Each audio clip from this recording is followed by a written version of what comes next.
The message came through at 11:47 on a Friday night. Not a call, but a text from the ICU nurse. Short and clinical. Your father has been moved to critical care.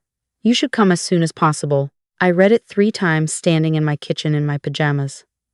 A half-eaten bowl of cereal going soggy on the counter. My father had suffered a massive stroke that afternoon while sitting in his workshop, the one he built off the back of the house 30 years ago, the one that smelled like sawdust and machine oil and every Saturday morning of my childhood. I grabbed my keys before I even changed clothes. The drive to Mercy General took 22 minutes. I know because I counted every stoplight, willing them green, my knuckles pale against the steering wheel. My father was 71. Retired, still strong in the way men of his generation carried themselves quietly, stubbornly, like they'd simply decided not to get old. He'd had high blood pressure for years, but he walked 3 miles every morning and refused to miss his doctor appointments, and kept a pill organizer on the kitchen windowsill with the kind of discipline that embarrassed his own cardiologist. A stroke had not been on my radar. Nothing had prepared me for this. What I was also not prepared for was my sister's car in the visitor's parking lot when I pulled in. Stephanie's white Lexus, the one with the vanity plates she'd gotten after her agency hit its sales milestone 2 years ago, parked in the closest handicapped spot without a permit displayed. She'd always done things like that, small violations that announced she considered herself exempt from ordinary rules. I stood next to my car for a moment, looking at it, trying to understand.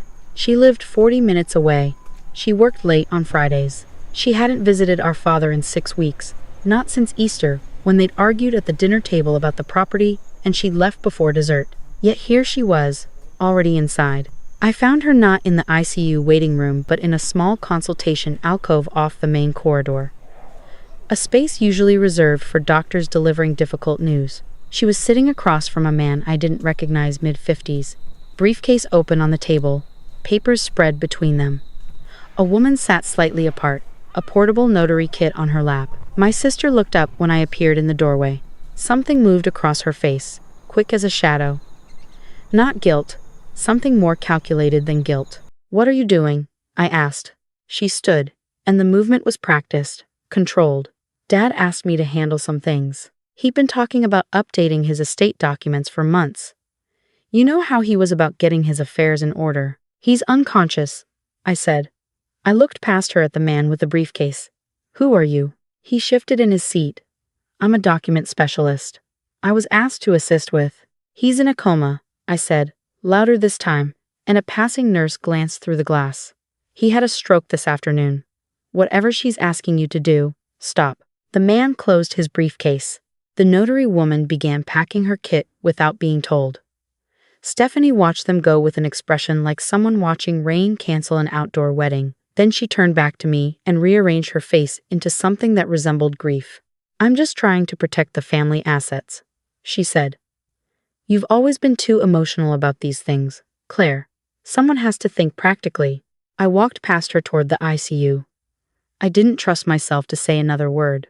My father lay in a bed surrounded by machines that breathed for him and measured him and translated him into numbers on a screen. His hands were still, which was the wrong thing about him. My father's hands were never still. Even watching television, he'd be folding a piece of paper into something, turning a pencil over his knuckles, fixing a hinge on a cabinet door that didn't strictly need fixing. Those hands had built our backyard deck, had repaired every bicycle I ever owned, had held mine through my mother's funeral 9 years ago without shaking. I sat beside him and told him I was there. I don't know if he could hear me. The nurses said, possibly, probably even, that hearing was the last sense to go. So I talked. I told him about my classroom, about the 3rd grader named Marcus who had made a painting that week so beautiful I'd asked to keep it for the school's permanent display. I told him his tomatoes in the backyard were going to need someone to stake them. I held his hand and let him know that I was not going anywhere. Stephanie came in once, stood at the foot of the bed for 4 minutes, then left saying she needed to make calls. Over the following 10 days, I learned what she had managed to accomplish before I arrived that Friday night. Not everything that would come later, piece by piece, like glass surfacing through sand, but enough. She had contacted a financial services firm that specialized in rapid asset transfers. She had spoken to a notary who did after-hours work for an additional fee. She had come to the hospital with a new beneficiary designation form for my father's investment accounts and a document rerouting the title of the lake property he'd bought in 1989, the one he'd always said he'd leave to both of us equally. The notary had declined to proceed once she saw my father's condition. Whatever Stephanie had hoped to accomplish that night had not been completed, but she had kept trying in the days that followed, through phone calls to the accounts, through conversations with his bank that I only learned about later, through a quiet meeting with a probate attorney whose name I found on a notepad in her handwriting when I stayed at the house one night to water his tomatoes. My father never regained consciousness. He passed on a Thursday morning, 11 days after the stroke, with me beside him and Stephanie in the hospital cafeteria on a work call. I was the one who told the nurses. I was the one who called the funeral home. I was the one who sat in his empty bedroom that evening and pressed my face into the collar of his old flannel shirt and cried until I had nothing left. My sister organized the reception after the funeral. She was good at that kind of thing, the catering, the flowers, the seating. She moved through the crowd with the ease of someone who sold 4-bedroom homes for a living, shaking hands, accepting condolences, leaning into embraces. She gave a toast that made 3 people cry. She had printed a memory book with photographs, and she'd chosen all the ones where she was standing next to him. I stood near the window and watched her and thought about the man with the briefcase. 3 weeks after the funeral, we were called to the office of my father's attorney, a man named Gerald Whitmore, who had handled my parents' legal affairs since before I was born. Gerald was 70 himself, slow-moving and sharp-eyed, the kind of man who wore the same style of brown cardigan every day as if he'd simply found the right one once and seen no reason to keep searching. His office smelled like old paper and coffee. Framed photographs of his grandchildren lined the windowsill. Stephanie arrived with her own attorney, a woman named Diane Pratt, who wore structured blazers and charged $450 an hour. I arrived alone. I had spoken to Gerald briefly on the phone the day before, and he had said only, "Come prepared for a full meeting." Something in the steadiness of his voice had made me feel, for the first time in weeks, like I could take a full breath. We sat across from each other at Gerald's conference table. Stephanie placed a leather portfolio in front of her. Her attorney opened a laptop. My sister looked comfortable, the way people look when they believe they have already won.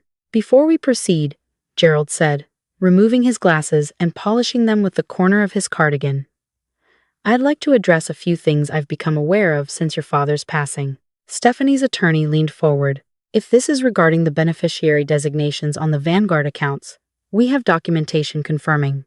"That's not what I'm referring to," Gerald said, and the mildness in his voice was absolute. He opened a folder. "Over the past 3 weeks, I've received contact from 3 separate institutions your sister reached out to in the days following your father's stroke. In each case, she represented herself as holding power of attorney." He looked at Stephanie over his glasses. "Your father's power of attorney was assigned to me in 2019. It was never transferred. The documents you presented to those institutions were not legally valid." Stephanie's jaw tightened almost imperceptibly. "My father had concerns about his estate planning well before his stroke," she said. "He discussed updating things with me directly. He wanted me to be prepared." "I'm sure he had many conversations," Gerald said, and his tone made clear that he had heard many such claims in 50 years of practice. However, what he also had was an appointment in this office 4 months before his stroke. In that appointment, which I documented carefully, and which was witnessed by my paralegal and a colleague, your father made several specific and legally binding decisions. Stephanie's attorney started to speak. "He also," Gerald continued, "made a video recording, which I'd like to show you now, if there are no objections." There were objections. Stephanie's attorney raised 3 of them, each one technical, each one batted aside by Gerald's quiet patience, the way you might redirect a child who keeps interrupting story time. Gerald turned his monitor toward us. He pressed play. My father appeared on the screen looking thin but absolutely present, sitting in one of Gerald's conference chairs in the same room where we now sat. He was wearing the blue sweater I'd given him for Christmas. His hands were folded on the table. His eyes were clear. He looked directly at the camera. "If you're watching this," he said, "then things happened roughly the way I expected them to. I want to start by saying that I'm not angry. I made peace with the situation before I came here today, but I need to explain some things, and I need the record to show that I said them clearly and in full possession of my faculties. which Gerald will confirm. He took a breath. Stephanie, he said, I love you. I want that on record too. You're my daughter, and nothing changes that.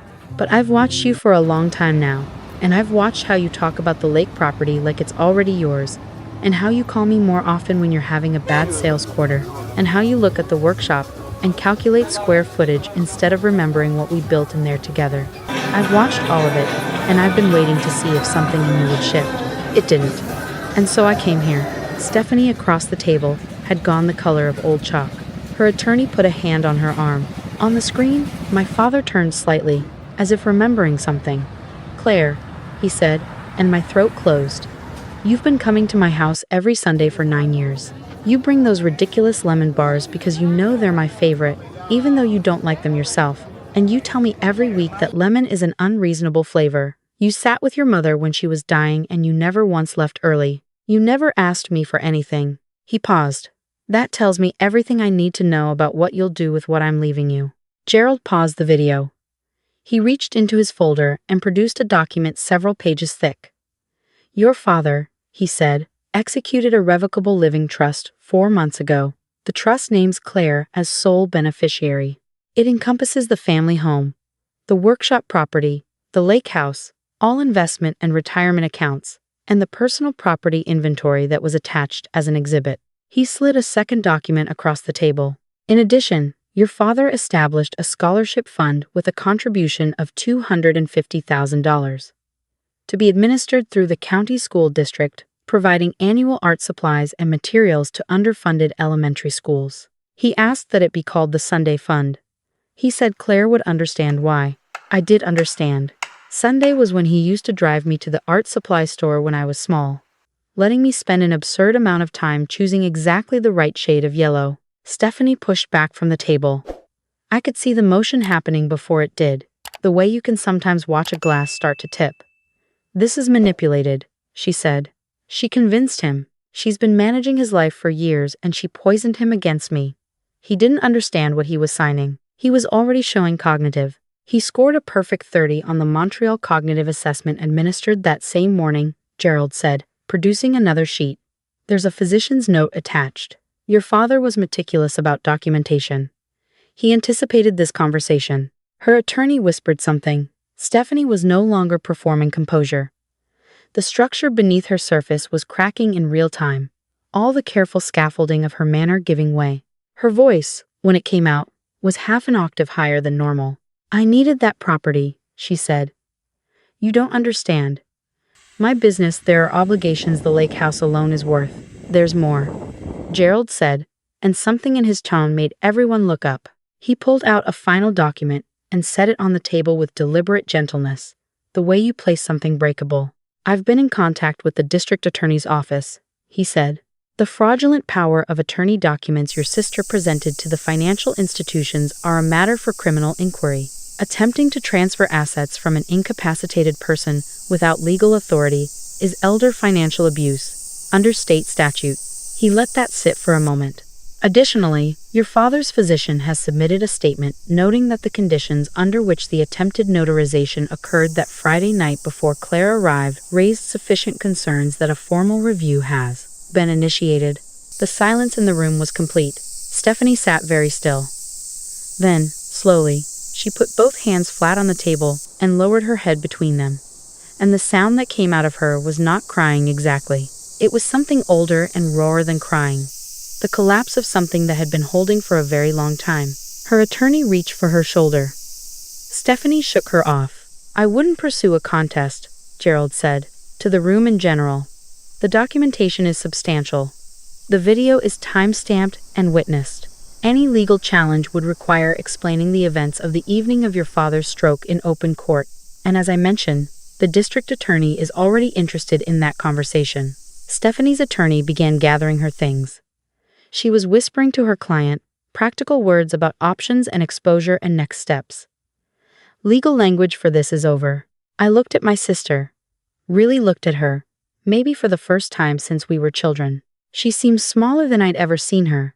The blazer and the portfolio, and all the performance of competence stripped away. What was left underneath was someone I barely recognized, and also someone I'd known my whole life. The girl who used to climb into my bed during thunderstorms. The teenager who drove 3 hours to my college when my first serious relationship ended, showing up unannounced with a bag of fast food, and no explanation required.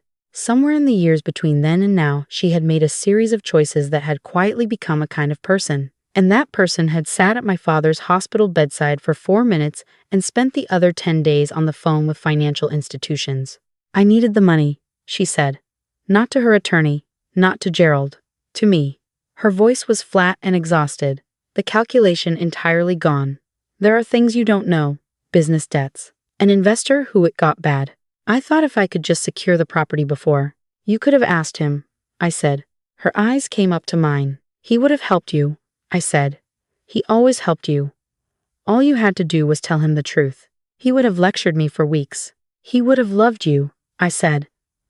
That was all he ever did. She left without another word, her attorney guiding her by the elbow, the leather portfolio tucked under her arm holding documents that no longer meant anything. Gerald walked me to my car afterward, moving slowly in the way of a man who has seen many versions of this story and has long since stopped being surprised by any of them. The afternoon was warm, the kind of May afternoon that smells like cut grass and feels like the world is quietly tending to itself. He knew she would try something, I asked. He expected it, Gerald said. He told me she'd been making calls about the accounts for 2 years. Small inquiries at first, the kind you could explain away. But the pattern was clear. He said he didn't tell you because he didn't want you carrying that on top of everything else you were already carrying. I looked at the folder of letters Gerald had given me before we left, the ones my father had written in the months before his stroke. A stack of sealed envelopes for occasions he wasn't sure he'd see. My birthday, the holidays, a letter labeled for whenever you need it most. And at the bottom, one addressed to Stephanie, her name in his handwriting, the seal still intact. On the front he had written, "When you're ready to come home." I don't know if she'll ever open it, Gerald said. I know, I said, but I'll make sure she can. Stephanie didn't contest the trust. Her attorney contacted Gerald's office once, a preliminary letter that retreated into silence within a week. The criminal inquiry proceeded without any action I could control or influence. I kept my focus on what I could do.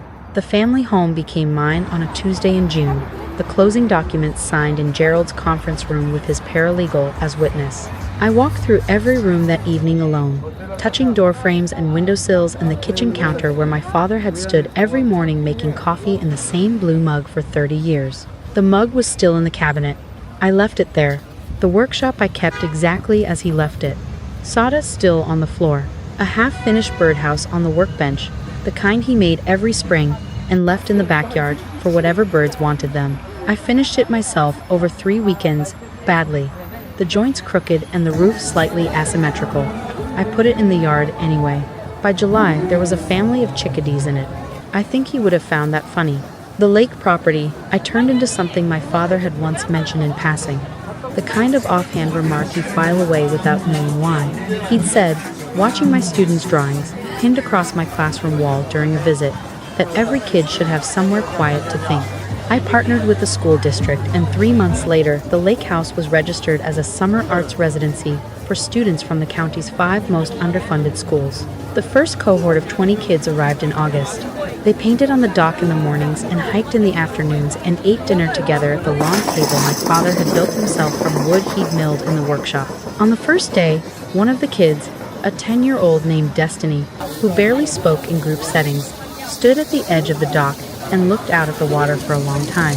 Then she turned around and said, to no one in particular, I didn't know it could be this quiet. I thought about my father every day after that, not with the acute pain of the first weeks, the kind that lives in the chest and catches without warning, but with something softer and more permanent, the kind of grief that becomes gratitude slowly, almost without your noticing. Like the way seasons change in the Midwest, not dramatically but definitely, until one morning you step outside and realize the air has shifted. I kept one thing from the hospital, a small thing, the kind of detail that shouldn't matter, but does. The notary who had refused to proceed that Friday night, the one my sister had hired to come after hours, had left behind the cap to her stamp. It had rolled under a chair in the consultation alcove, and I'd found it the next morning and pocketed it without knowing why. It sat on my desk at school for months. A small red circle of metal, inert, unremarkable. Every time I looked at it, I thought about what it represented. Not the attempted theft, not my sister's desperation, not even the system of documentation that had protected what my father built. I thought about the notary herself, who had made a quiet decision not to do a thing that felt wrong, even when she'd already been paid to do it, even in a consultation alcove at midnight, when no one was watching. I thought about the accumulation of small choices that constitute a life. My sister's choices, my father's choices, mine. He knew what I would do when he got sick. He said so on the video, in a room with a lawyer and a camera and a dated timestamp. Not because I had ever performed goodness in a way that could be measured, but because I had shown up, Sunday after Sunday, with lemon bars I didn't even like, because being present with someone is its own kind of statement about what you value. My sister and I don't speak now. I hear things through cousins that she restructured her business, that she moved to a smaller house, that she is working through something with a therapist who, by all accounts, is helping her. I don't wish her harm. I don't wish her anything, except the specific relief that comes from finally telling the truth about yourself, which I suspect she has not yet fully done, but which I believe she is edging toward. The letter from my father sits on her kitchen table. A cousin told me she'd moved it there from where it had been sitting on her nightstand. She hasn't opened it, but she didn't throw it away either. My father was a careful man who built things that lasted. He built the deck in the backyard and the workshop and the birdhouses and a bookshelf I've had in my classroom for 12 years that has survived 3 moves and 1 small fire drill during which a student knocked it over, and it didn't even crack. He also built something harder to see and easier to take for granted. The particular shape of 2 daughters, one of whom learned that love is a practice, and one of whom learned that love is a transaction, and the difference between those 2 lessons is the whole story of what happened after he was gone. The Sunday Fund distributed its first grants in September. 14 schools received full art supply packages, paper, paint, brushes, clay, the kind of materials that get cut first when budgets shrink. Each package came with a note from the fund that said simply, "Someone believed your students deserve this." The note was my idea. My father's name is on the fund, but I wanted the children to feel the gift without the weight of obligation, to receive it as freely as it was given. One teacher wrote back to the district office to say that her students had spent 3 days with the new supplies and produced work she was planning to submit to a regional youth arts competition. She asked who had made the donation. The district told her. She wrote me a letter, handwritten, 3 pages. She said she'd taught for 19 years and had personally spent over $12,000 of her own money on supplies because the budget never stretched far enough, and that receiving this felt like finally being seen. I read that letter in my car, in the school parking lot, and cried harder than I had since the day my father died. Not from sadness, from the strange, full feeling of watching something your grief built become something that makes the world slightly warmer than it was. I still go to the lake on weekends when I can. I sit on the dock where the kids painted in August, and I watch the water and I let my father be present in the particular way that people are present after they're gone, which is completely and impossibly and in everything. In the chickadees in the crooked birdhouse, in the blue coffee mug I finally started using, in the lemon bars I make every Sunday now, which I have discovered, after 38 years of disagreement, I actually like. The inheritance my father left me was real and concrete, and I am grateful for every piece of it. But the other thing, he left me the proof that showing up is its own form of wealth, that patience is worth more than positioning, that the person who sits beside you in the dark has already told you everything you need to know about who they are, that one has no dollar amount. That one compounds every year. My sister got her dollar. A single bill, placed in an envelope with a handwritten note in my father's unmistakable print. I found out later, from Gerald, what the note said. He had written, "I know who you are. I also know who you could be. Those are 2 different things, and one of them is still available to you." She got a dollar and a door left open, which is either nothing or everything, depending on what you decide to do with it. My father knew the difference. He'd spent 71 years practicing it, 1 Sunday at a time, 1 birdhouse at a time, 1 daughter who showed up and 1 who calculated, and he loved them both the same, even when loving them the same required the wisdom to give them different things. I teach 31 third graders how to mix colors, how to hold a brush, how to look at something long enough to see it. I tell them that the most important skill in art is also the most important skill in life, which is simply paying attention. My father taught me that. Not in a lesson, not in a conversation, but in 30 years of watching him stand in the workshop door in the early morning light, hands finally still for once, looking at whatever he'd built the day before, as if he was genuinely surprised it existed and genuinely glad. I am his daughter in every way that matters.